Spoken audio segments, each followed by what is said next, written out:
All right, so for this project, we're going to get started on evaluating stocks, and we're going to be using both quantitative and qualitative data. The video that we watched today really did a good job of differentiating between the two, and now we're going to kind of get that into practice.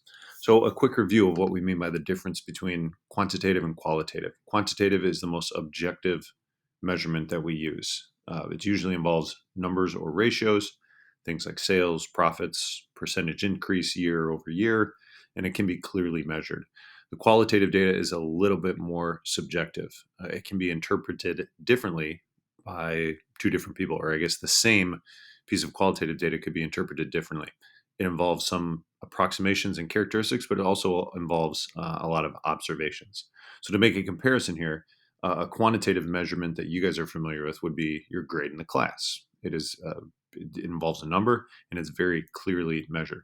Qualitative might be more about your professionalism or your behavior in class. Some examples.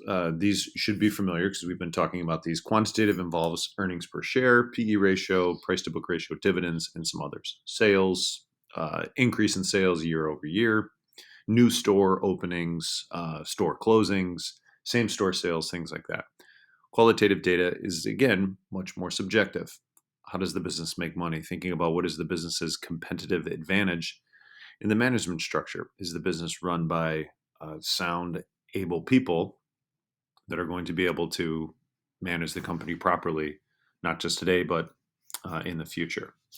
Most of the quantitative data that we research can be found on Yahoo Finance. So, this is a little bit of a review from the last couple classes where we started to look at earnings and PE ratio. So, you certainly want to reference Yahoo Finance as you're getting started on this. So, here's our process. You're going to pick two companies, which you probably already have. And again, these two companies could be ones that you already own or are thinking about owning. And then you're going to conduct both quantitative and qualitative research using the information from the previous slides. You can also reference the video that I posted in this assignment and your notes from the last two classes. You should record your research. You can write it down. You can do it on a Google Doc. You can use Google Keep. But then the next step is to evaluate and compare. So that's what I'm going to kind of take you through now. So the evaluation part. Okay, so how do we decide? Well, first we're going to look at some quantitative data, comparing apples to apples, not apple to apple. So, for example, Nike and Under Armour, two very similar companies. They're in the same industry. They are direct competitors of each other. And I would look at Nike's PE ratio and Under Armour's PE ratio. Looking at their stock price alone, you might look at Under Armour and say, that's the better stock to buy because it's cheaper, or maybe you think it's the worst stock to buy because it is cheaper. But we have to do a little bit deeper dive and take a look at that PE ratio. And then qualitative data, oftentimes it's intangibles are sometimes the deciding factor.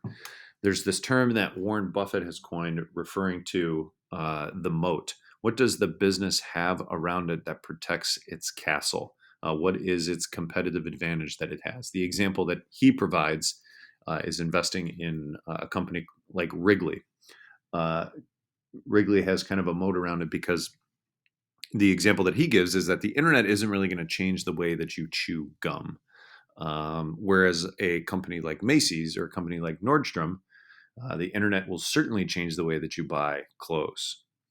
The leadership and the culture of the business. This involves a little bit more research and reading about the management of the company, who is leading the company, how long they have been leading the company. And then oftentimes it comes down to a gut feeling.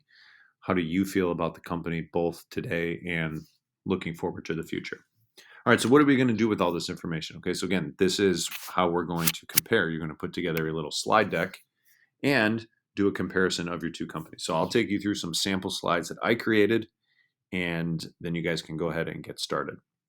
So if I was comparing Under Armour and Nike, I would have a title slide with those pictures on it, and then I might have a sample slide, or here is a sample slide, where I would provide some background information about the company. So don't just jump right into your comparison. Provide a little bit of background on the company. Maybe it involves some current news or current events of the company, most recent earnings reports, but something relevant about the company. I'm going to come back to that because that is a sample slide. So here we might use a sample slide. By no means do you have to use this exactly, but here's where we would include the key financial or the quantitative information, and it should be organized in a clear, logical manner. I should be able to read clearly and see clearly what type of measurements you are using. Okay, so I'm going to go back to this. I'm going to come back to that.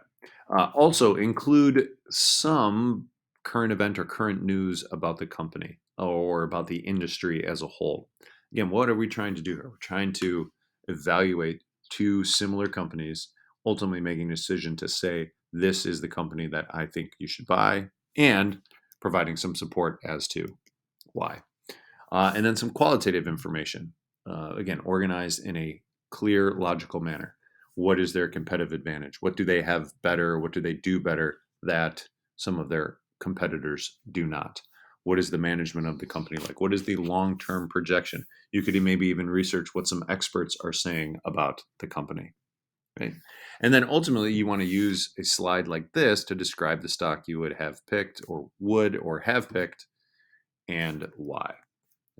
Okay, so a couple of examples here. Here's a good comparison slide dealing with more of the kind of the qualitative data, but it's more of a comprehensive comparison. This student did a nice job changing the color. And they also added some images as well, which is going to take me back to this slide here. When we're comparing two companies, Google and Yahoo. Is it organized in a clear, logical manner? Probably. Does it leave a little left to be desired in terms of visually how it appears to the audience? Certainly. Okay. So once you've finished up your research, you can go ahead and start working on your slides, and you will submit this assignment to Google Classroom when you are complete.